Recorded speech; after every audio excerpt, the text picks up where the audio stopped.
네, 우리 새로운 6개월에 여러분의 삶에 하나님의 크신 은혜가 임할 수 있기를 소원합니다. 오늘 맥주감사주일에 첫 열매를 주신 하나님께 감사하며 여러분의 삶에 그것도 풍성한 열매가 맺을 수 있기를 축복합니다. 네, 별로 열매를 맺고 싶지 않습니까? 여러분, 하나님의 은혜로 풍성한 열매를 맺을 수 있기를 축복합니다. 네, 우리 옆 사람에게 다시 한번 인사할까요? 풍성한 열매를 맺으세요. 인사 나누겠습니다. 네. 자, 오늘이 첫 열매고, 여러분, 연말이 돼서 풍성한 열매를 또 맺을 수 있기를 소원합니다. 1964년도 8월 27일, 마틴 루터 킹 목사님이 25만 명이 모인 군중 앞에서 유명한 연설을 했죠. I have a dream. 네. 자, 이 연설을 할 때 이분의 나이가 몇 살인지 아십니까? 네. 요즘에 만 나이로 하잖아요. 34살이었어요. 34살이었고 39살에 세상을 떠나게 됩니다. 자, 그런데 그때 했던 연설이 우리의 가슴이 지금도 뜨겁게 하는 것을 느낄 수가 있습니다. 일부를 같이 나누고자 합니다. 오늘도 내일도 곤란은 첩첩히 쌓여 있습니다. 그러나 나는 꿈이 있습니다. 나는 나의 사남매가 피부의 색깔로서가 아니라 인격의 내용으로 판단된 나라에서 살게 될 것입니다. 나는 꿈이 있습니다. 이 꿈만 버리지 않는다면 우리는 절망의 동산에서 희망의 반석을 캐낼 수 있을 것입니다. 이 꿈만 놓지 않는다면 미국 내에 가득 차 있는 불효함을 형제의 아름다운 심포니로 변화시킬 수 있을 것입니다. 할렐루야. 얼마나 감동적인 연설입니까? 이게 마지막 부분의 연설이었어요. 네. 이 연설은 정말 지금 들어도 우리의 가슴을 아주 심장이 뛰게 하는 것을 볼 수가 있습니다. 여러분, 심장 박동이 느껴지지 않습니까? 자, 킴 목사님이 부르짖었던 나는 꿈이 있습니다. 이 연설은 세계인들의 마음에 큰 영향을 주었습니다. 자, 또 한 사람, 헬렌 켈러는 이런 말을 했어요.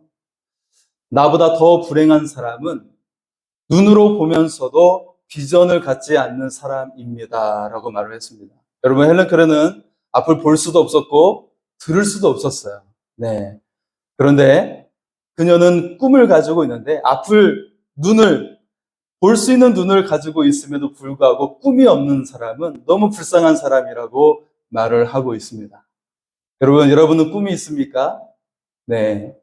사람이 인생이 바뀌기 위해서 무엇을 하면 가장 좋을까요? 한 나라가 미래가 바뀌기 위해서 어떻게 하면 미래가 바뀔 수가 있을까요?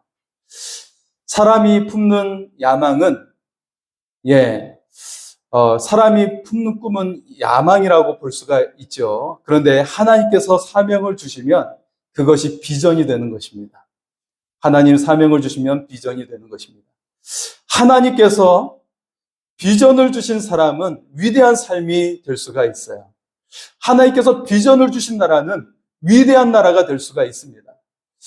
하나님이 비전이 담긴 그 인생은 그의 생애 속에서 하나님께서 놀라운 역사가 일어나게 되고 하나님께서 그 삶 가운데 운행하시는 그런 일이 일어나게 되는 것입니다.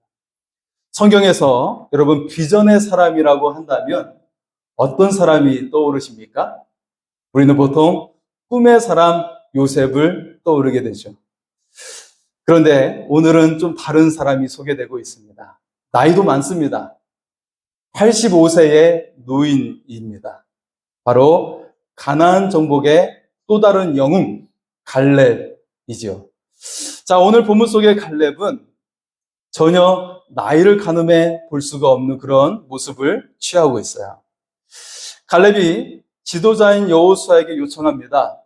이 산지를 내게 주소서. 가장 난공불락의 성읍을 나에게 달라고 요청하고 있는 거예요. 이 말은 85세의 노인의 말이라고 보기 힘들고 20세의 청년의 말로 느껴집니다. 이 말이 단순히 나온 말이 아니었어요. 갈렙은 자신의 평생의 삶을 이끄는 비전에 사로잡혔던 것입니다. 그것은 하나님의 말씀은 절대적인 말씀이요 실제 하시는 말씀으로 믿었다라는 것입니다. 그 비전에 사로잡힌 것을 볼 수가 있습니다. 가데스 바네아에서 그가 젊은 시절에 정탐꾼으로 정탐하고 왔을 때 이스라엘 백성들이 심히 불평했죠. 낙심했어요. 이때 갈렙은 자신의 옷을 찢으며 불타는 마음으로 백성들에게 이렇게 말하고 있습니다. 자, 민수기 14장 8절입니다. 여호와께서 우리를 기뻐하시면 우리를 그 땅으로 인도하여 들으시고 그 땅을 우리에게 주시리라. 이는 과연 젖과 꿀이 흐르는 땅이니라. 할렐루야. 하나님께서 기뻐하시면 그 땅으로 우리를 인도해 주실 것입니다. 라고 불평하는 무리들을 향해 이렇게 외쳤어요. 그리고 오늘 이제 여호수아 14장 8절입니다. 나와 함께 올라갔던 내 형제들은 백성의 간담을 높게 하였으나 나는 내 하나님 여호와께 충성하였으므로. 자, 갈렙은 하나님께 충성했다고 말하고 있죠. 여기 충성에 쓰여져 있는 히브리어 말레라는 단어인데 그것은 가득 채운다라는 단어입니다. 자, 갈렙은 무엇으로 가득 채웠을까요? 갈렙은 하나님이 주신 약속의 말씀을 되씹어 날마다 살았다라는 것입니다. 그 말씀으로 가득 채웠다는 것입니다. 갈렙은 말씀에 순종하며 살았습니다. 그의 믿음은 말씀의 순종으로 나타난 믿음이었던 것이죠. 기적을 이루는 비전의 사람이 되기 위해서 가장 중요한 것은 바로 순종하는 믿음입니다. 순종하는 믿음이 굉장히 중요하다라는 거예요. 여기에 바로 비전의 사람이 되는 그런 비결이 있는 것이죠. 자, 여러분, 갈렙은 모세가 전해준 하나님의 말씀을 그대로 믿었던 거예요. 너희는 하나님의 백성이 될 것이다. 너희는 열방 가운데 제사장 나라가 될 것이다. 너희는 모든 민족 위에 뛰어난 민족이 될 것이다. 할렐루야. 이 약속이 여러분의 약속이 될 수 있기를 소원합니다. 하나님이 주신 약속이었어요. 그런데 이 약속을, 이 비전을 갈렙은 나의 비전으로 삼았다는 것입니다. 갈렙의 평생에 그의 일생을 사로잡는 비전으로 삼은 것입니다. 갈렙은 비전에 사로잡힌 사람이었습니다. 자, 여러분에게는 평생을 이끄는 비전이 있습니까? 여러분의 일생을 이끄는 비전이 무엇입니까? 이 시간 여러분에게 평생을 이끄는 비전에 사로잡힐 수 있기를 소원합니다. 약속의 땅을 차지하고 풍성한 은혜를 누리는 여러분의 삶이 될 수 있기를 축복합니다. 네. 자, 오늘 첫 번째는 비전의 사람은 상황을 넘어서 하나님을 바라본다라는 것입니다. 갈렙은 여러분 어떤 사람이었을까요? 갈렙은 작년 세대 가운데 가나안 땅에 들어간 유일한 두 사람 중에 한 사람이었어요. 네. 작년 세대들은 모두 다 광야에서 그들이 하나님께 원망하면서 죽게 되죠. 그리고 그 다음 자녀들 세대들이 가나안 땅에 들어가게 되는데 작년 세대 가운데 유일하게 두 사람이 들어가는데 그 중에 한 사람입니다. 대단히 믿음이 좋은 사람이지 않습니까? 그런데 특이하게도 그는 정통 유대인이 아니었습니다. 정통 이스라엘 사람이 아니었습니다. 무슨 말이죠? 자, 여호수아 14장 6절의 전반부의 말씀을 보겠습니다. 그때 유다 자손이 길갈에 있는 여호수아에게 나아오고 그니스 사람 여분의 아들 갈렙이 여호수아에게 말하되, 자, 성경은 갈렙을 소개하는데 그니스 사람 여분의 아들 갈렙이라고 표현을 하고 있어요. 그니스가 어디일까요? 그니스는 에돔 지역입니다. 에손 자손들이 살고 있는, 에서의 자손이 살고 있는 곳이에요. 자, 에서에게는 엘리바스라는 아들이 있었는데 그의 다섯 번째 아들이 그니스입니다. 그러니까 그니스 사람 여분의 아들 갈렙이라고 한다는 것은 한마디로 말해서 이스라엘 사람이 아니라 에돔 족속 사람. 자, 출애굽할 때 이스라엘 사람들만 나온 것이 아니고 거기에 보면 잡족이 같이 나왔다라고 그렇게 기록이 되어 있어요. 그러니까 기타 다른 사람들이 같이 나왔다라는 것이죠. 거기에 껴서 나온 사람이에요. 네. 그러다가 하나님의 은혜로 유다 지파에 들어오게 된 것입니다. 네. 자, 그는 비록 이스라엘 정통 사람이 아니었지만 이방인이었지만 유다 지파에 들어오게 되었고 투철한 하나님의 신앙으로 그는 그 안에 가득 채우게 된 것입니다. 하나님의 은혜가 얼마나 컸는지 그는 이스라엘 사람이 되겠습니다. 그러면서 유다 지파 속으로 들어오게 된 것이죠. 여러분, 비전의 사람 갈렙은 신분을 뛰어넘어서 하나님을 바라보았습니다. 사람들에게 무시당할 수도 있고 그리고 편견을 가질 수도 있었음에도 불구하고 신분을 뛰어넘어서 하나님을 바라보았다라는 것입니다. 자, 갈렙은 또한 상황을 뛰어넘어서 하나님을 바라보았습니다. 여러분, 갈렙은 출애굽했던 사람 가운데 모세 못지않게 신앙이 뛰어난 사람이었죠. 갈렙은 하나님의 백성이 되는 비전을 가졌습니다. 열방의 제사장 나라가 되는 비전을 그는 갖게 되었어요. 비전의 사람 갈렙은 하나님께서 비전을 주신 대로 그대로 믿었던 거예요. 그리고 거대한 적들에 대해서 상황을 뛰어넘어서 하나님을 바라보며 나아갔던 것입니다. 자, 가데스 바네아에 이르렀을 때 정탐꾼 12명을 보내게 되고 40일 동안 정탐을 하고 보고하게 됩니다. 10명의 정탐꾼들의 보고는 부정적인 보고였지만 매우 정확한 데이터와 이성적인 판단으로 보고를 했던 거예요. 네. 그건 굉장히 정확한 판단이었어요. 정확한 데이터를 가지고 보고를 했던 겁니다. 반면 갈렙과 여호수아의 결론은 상식적인 데이터와 이성적인 판단에 맞지 않았어요. 인간의 이성에 맞지 않았던 보고를 한 거예요. 오직 갈렙의 판단은 하나님의 약속에 근거했던 것이었습니다. 하나님께서 주신 비전에 근거한 판단을 백성들에게 했던 것입니다. 비전의 사람 갈렙은 상황을 뛰어넘어서 하나님을 바라보았던 것입니다. 그리고 그는 그렇게 함으로 말미암아 약속의 땅에 들어갈 수 있었습니다. 여러분, 우리가 이 세상을 살아가면서 이성적인 판단을 하면서 살아가죠. 합리적인 생각을 하면서 우리는 살아가지만 그것이 여러분의 꿈을 이루지 못합니다. 비전을 이루지 못하게 합니다. 오히려 나에게 주신 이 꿈을 하나님께서 주신 그 소명으로 여기며 나아가면 그 꿈을 반드시 이루게 될 줄 믿습니다. 그 비전을 여러분 잡으시기 바랍니다. 비전에 사로잡힌 여러분의 인생이 될 수 있기를 소원합니다.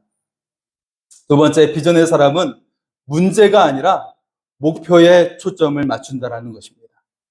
갈렙은 여리고 성이라고 하는 거대한 문제가 아니라 약속에 초점을 맞추었습니다. 정탐꾼들이 보고했던 여리고 성의 정보는 정확했어요. 그 성벽은 매우 견고했고 거기에 살고 있는 사람들은 거대했습니다. 여러분, 골리앗은 키가 2m 90이었죠? 그들의 조상이 여기에 살고 있었어요. 예, 2m 90이면 아담하죠, 여러분? 예, 서장훈보다 70cm가 커요. 네. 비록 그 땅은 비옥한 땅이지만 전쟁을 한다면 정보력에 근거했을 때 절대 이길 수 없다는 판단은 매우 정확한 것이었어요. 그렇지만 비전의 사람 갈렙은 여리고 성이라고 하는 거대한 문제가 아니라 약속에 초점을 맞추었다라는 것입니다. 여러분, 전쟁은 상대의 거대함과 그 높은 성벽이라고 하는 것에 문제가 되지 않는다라는 것입니다. 갈렙은 목표에 초점을 맞추었고 약속에 초점을 맞추었습니다. 그들에게는 하나님이 계시지 않기 때문에. 하지만 우리에게는 하나님이 계시기 때문에 이 전쟁에서 승리할 수 있다라고 보고를 한 것입니다. 여러분, 우리의 삶에도 수많은 문제가 있습니다. 그 문제가 우리의 미래를 무너뜨리려고 합니다. 여러분의 삶을 무너뜨리려고 늘 도사리고 있습니다. 이것이 바로 사탄이 원하는 것들이죠. 진로의 문제, 재정의 문제, 자녀의 문제. 우리는 늘 문제에 쌓여서 살아갑니다. 최근에 큰 사고들이 연속으로 일어나서 우리의 마음을 무겁게 하고 있죠. 화성시에 일어난 화재로 23명이 목숨을 잃었고요.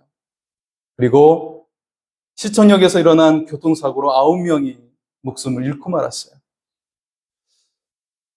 사고로 죽은 사람들에게 모두 가족이 있었습니다. 그들에게는 사랑이 있었어요. 그리고 사연이 있습니다. 여러분, 우리의 삶에는 아픔이 있고 문제가 도사리고 있습니다. 아픔이 없을 때가 없고 문제가 도사리지 않을 때가 없어요, 우리의 삶에는. 그럼에도 우리는 약속에 초점을 맞추어야 합니다. 그리고 정의의 하나님께서 정의를 이루시는 그 약속을 바라보며 우리는 그 하나님의 약속에 동역을 하는 것입니다. 하나님께서 우리에게 주신 약속이 있고 우리를 통해서 이루실 약속이 있어요. 묵묵히 우리는 그 약속을 향해 나아가는 것입니다. 이 땅에 하나님의 나라가 임할 수 있도록 나아가는 것입니다. 사랑하는 성도 여러분, 우리가 이 세상을 살아갈 때 잃지 말아야 되는 것은 문제에 초점을 잃지 말고 우리가 약속에 초점을 맞추는 그런 사람이 될 수 있기를 소원합니다. 여러분, 문제가 아니라 약속을 바라보는 하나님의 사람이 될 수 있기를 소원합니다. 갈렙은 강력한 도성 헤브론이라고 하는 문제가 아니라 비전에 초점을 맞추었습니다. 우리 12절의 말씀을 볼까요? 그날에 여호와께서 말씀하신 이 산지를 지금 내게 주소서. 당신도 그날에 들으셨거니와 그곳에는 아낙 사람이 있고 그 성읍들은 크고 견고할지라도 하나님께서 나와 함께 하시면 내가 여호와께서 말씀하신 대로 그들을 쫓아내리이다 하니. 갈렙은 지도자 여호수아에게 요청하고 있습니다. 이 산지를 내게 주소서. 그럼 한번 따라서 할까요? 이 산지를 내게 주소서. 한 번 더 하겠습니다. 이 산지를 내게 주소서. 할렐루야. 자, 여러분, 산지. 이렇게 말하면 여러분 보통 우리가 생각하는 산을 생각할지도 몰라요. 관악산, 북한산 뭐 이렇게 생각할지 모르겠지만 아닙니다. 또 다른 사람은 이 산지가 땅이 좋지 않고 열악하다고 말하는 사람도 있어요. 잘못된 해석입니다. 여러분, 고대 시대에 도시가 세워질 때 어느 곳에 도시를 세우는지 아십니까? 높은 고지대에 도시를 형성했어요. 여러분, 왜 잉카 시대에 혹은 마야 문명이 왜 도시에 고산지대에 도시가 세워졌을까요? 요새였어요, 요새. 그 당시에 고대 시대의 도시는 요새로 세워지기 위해서 고지대에 세워진 것입니다. 자, 당시 가나안 땅의 가장 강력한 족속. 자, 하나님께서 약속의 땅을 주셨는데 그런데 그 땅에 살고 있는 가장 강력한 족속이 해발 927m 천의 요새로 되어진 이 산지에 세워진 것입니다. 갈렙이 가리킨 이 산지는 바로 헤브론을 가리키고 있는 거예요. 그 지역에서 가장 높은 지대예요. 거기에는 거대한 체구의 강력한 족속이었던 아낙 자손들이 살고 있었습니다.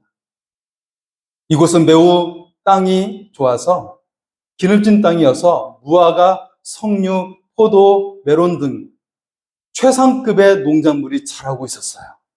아주 좋은 땅이에요. 마찬가지로 여러분, 예루살렘도 산 위에 세워진 도시예요. 해발 750m예요. 그러니까 헤브론이나 예루살렘이나 굉장히 높은 지대에 세워진 것을 볼 수가 있어요. 우리가 예루살렘을 가리켜서 천의 요새라고 말합니다.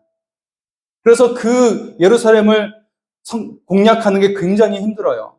심지어는 아수르 제국도 그렇고 바벨론 제국도 그렇고 예루살렘을 무너뜨리는데 굉장히 시간이 많이 걸렸어요. 자, 예루살렘에 성전이 있기 때문에 시온 산이라고 불리기도 했습니다. 산이라고 불렀어요. 헤브론과 예루살렘은 난공불락의 요새화된 도시였습니다. 갈렙은 강력한 요새인 헤브론을 향해 도전하고 있는 것입니다. 그는 여호수아 다음 가는 2인자였어요. 네, 대통령 아니면 총리 그런 식의 지도자였던 것이죠. 그가 원하는 땅은 가나안 땅의 어느 땅이든 정해서 차지할 수 있었습니다. 그럼에도 불구하고 그가 가장 험난한 헤브론을 향해 도전하고 있는 이유가 무엇입니까? 비록 지금 나이가 많은 상태에 있지만 하나님께서 나와 함께 하신다면 하나님의 약속대로 그 땅을 차지할 것이라는 것입니다. 내가 비록 노쇠해져서 연약해져 있지만 하나님이 나와 함께 하신다면 이 믿음의 역사가 일어날 줄 내가 믿는다라는 고백이었던 것입니다. 이것은 하나님이 나와 함께 하신다면 가장 위험한 땅을 향한 믿음의 도전을 내가 감행하겠다라고 하는 그런 고백이었다라는 것입니다.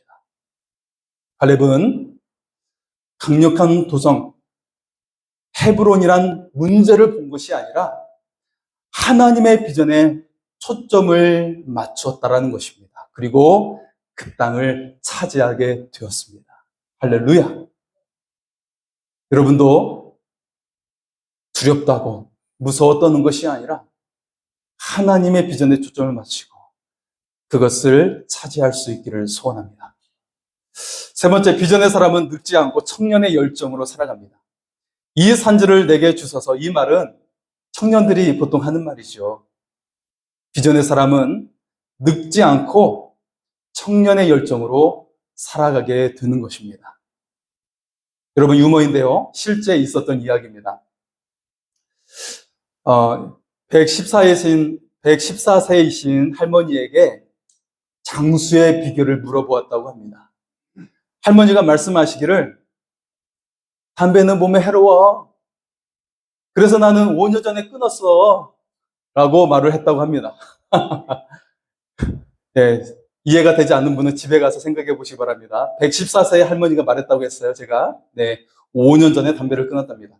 자, 다른 이야기인데요. 이것도 실제 있었던 이야기고 이것도 실제 있었던 이야기입니다. 어느 교수님이 지인 앞으로 초등학교 입학 통지서가 왔다라는 거예요. 자, 교수님의 친구예요. 자, 그런데 그의 지인에게 초등학교 입학 통지서가 왔대요. 알고 보니 그분의 나이가 106세인데 전산에 06세로 기록을 해서 6살인 줄 알고 만 6세인 줄 알고 입학하라는 통지서가 왔다라는 것입니다. 예, 실제 있었던 이야기예요. 자, 이 이야기는 만 104세이신 연세대 철학가 김형석 명예교수님이 하신 이야기입니다. 자, 여러분, 김형석 교수님은 지금도 왕성하게 강연 활동을 하고 계세요. 1년에 106회. 그러니까 거의 3일에 하루씩 강연을 하고 있는 것이죠. 누가요? 100세가 넘은 교수님께서. 네. 이분의 건강의 비법은 무리하지 말고 가진 에너지를 10%를 남긴다라는 것입니다. 자, 그리고 성령의 열매인 사랑, 희락, 화평, 오래 참음, 자비, 양성, 충성, 온유, 절제의 열매를 가지고 그렇게 살아간다라는 것입니다. 예, 온유한 마음으로, 평화의 마음으로 살아간다라는 것이죠. 자, 여러분, 갈렙은 85세의 나이였어요. 그런데 나이에 매여 있지 않고 하나님께서 주신 꿈에 도전을 했습니다. 갈렙은 그리고 이렇게 도전했던 것은 젊은이들을 위해서 기꺼이 가장 어려운 도성 헤브론을 향해 나아갔던 것입니다.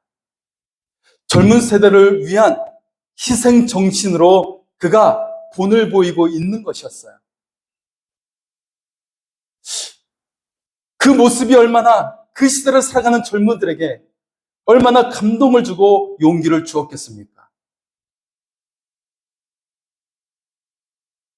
부모 세대들은 다 죽었고 장성했더니 가나안 땅을 정복해야 되는 전쟁의 시대에 살아야 했던 그 젊은이들에게 갈렙이 얼마나 그들에게 감동을 주고 용기를 주었겠습니까? 여러분, 이 시대에 왜 젊은이들이 어른 세대를 따르지 않고 세대가 분리되어 살아가고 있는 것입니까? 우리가 본이 되고 있는가를 우리는 돌아보아야 하는 것입니다. 성경은 다음과 같이 말씀하고 있습니다. 15절의 말씀입니다. 헤브론의 옛 이름은 기럇 아르바라. 아르바는 아낙 사람 가운데서 가장 큰 사람이었더라. 그리고 그 땅에 전쟁이 그쳤더라. 할렐루야. 여러분, 이제 갈렙의 희생으로 말미암아 가나안 정복 전쟁이 이제는 평화를 가져오게 됩니다. 청년들보다 더 청년 같았던 갈렙의 희생으로, 그리고 그 비전의 사람 갈렙으로 말미암아 그 땅에 평화가 찾아오게 된 것입니다. 자, 마지막 네 번째는 비전의 사람은 오늘 행복을 선택한다라는 것입니다. 갈렙은 청년 시절에 비전이 이미 이루어질 것을 확신한 행복한 사람이었어요. 청년 시절의 갈렙은 하나님께서 이미 비전을 이루어 주실 것을 믿었습니다. 그래서 가나안 땅을 정탐할 때 그 땅의 거대한 사람들을 보고 두려워하는 대신에 하나님께서 이루어 주실 것을 확신하면서 행복을 선택했어요. 하나님께서 이루어 주실 거야. 나는 행복을 선택할 거야. 라고 했던 것입니다. 여러분, 우리의 삶을 가로막는 문제들이 있습니다. 그리고 큰 장벽을 우리가 만날 때가 있습니다. 그러나 하나님께서 함께 하시는 비전의 사람은 두려움을 선택하지 않습니다. 하나님에 대한 확신 때문에 문제가 해결될 것을 확신하면서 행복을 선택하게 되는 것입니다. 갈렙은 노년에도 하나님의 사명에 동역하는 행복한 사람이 되었습니다. 85세의 갈렙은 노년에도 하나님의 사명에 동역하는 것으로 인해서 행복해했어요. 비록 몸은 노화되었지만 하나님과 동역하면서 여전히 행복한 사람으로 서 있는 것입니다. 자, 앞에서 말했던 김영석 교수님이 한 번은 지방 강연을 가려고 비행기 티켓팅을 하는데 그때 아주 우스운 일이 일어났어요. 항공사 직원이 티켓을 주는데 시간이 걸리는 거예요. 알고 봤더니 전산에 나이가 1세라고 되어 있는데 항공기 이용 횟수가 600회가 넘는 거예요. 그래서 이게 오류가 났나 생각해서 혼선이 생겼던 거예요. 자, 그때 교수님의 나이가 101세였는데 전산에 1세라고 기록이 되어가지고 일어난 해프닝이었던 것입니다. 네. 여러분, 김혜석 교수님이 여전히 이 시대 사람들에게 지혜를 나누어 주기 위해서 열심히 먼 지역까지 오가면서 강연을 하고 계십니다. 현재 105세이신 이 교수님께서 그의 꺾이지 않는 에너지가 어디에서 나오고 있는 것일까요? 그에게는 비전이 있습니다. 그는 주님이 주신 꿈에 도전하고 있고 또 그 믿음으로 행복하게 살아가고 있다라는 것입니다. 그는 그의 책 인생의 길 믿음이 있어 행복했습니다라는 책이 있는데요. 여기에 다음과 같이 고백을 하고 있습니다. 한번 잘 들어보십시오. 지금도 나는 기독교가 민족과 인류의 희망임을 의심하지 않습니다.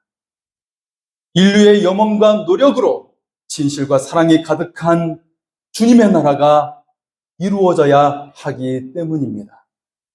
주님의 사랑은 우리의 영원한 희망과 행복입니다. 그 길은 우리 모두의 길이기도 합니다. 사랑하는 성도 여러분, 꿈이 있는 사람은 행복합니다. 여러분을 향한 평생의 비전에 사로잡히시기 바랍니다. 이 산지를 내게 주소서 라는 외침이 매일 아침에 눈을 뜰 때마다 여러분의 입술로 외칠 수 있기를 바랍니다. 이 도시에 있는 영혼들을 내게 주소서. 내가 사는 이 동네를 나에게 주소서. 이 일터에 하나님 나에게 주시옵소서. 라는 외침이 우리에게 있을 수 있기를 소원합니다. 이 비전을 통해 문제에 얽매이지 말고 두려움과 염려에서 해방되시기 바랍니다. 그리고 하나님께서 임마누엘로 함께하여 주심으로 이 산지를 얻는 은혜의 삶이 될 수 있기를 소원합니다. 하나님께서 함께 평생의 비전을 향해 살아가는, 하나님께서 나와 함께 하신다고 하는 그런 평생의 비전을 가지고 살아가는 그런 여러분의 멋진 삶이 될 수 있기를 소원합니다. 나와 함께 하시는 하나님과 그 비전으로 인해서 행복을 누리는 그런 삶이 될 수 있기를 소원합니다. 이 시간 잠깐 기도하겠습니다.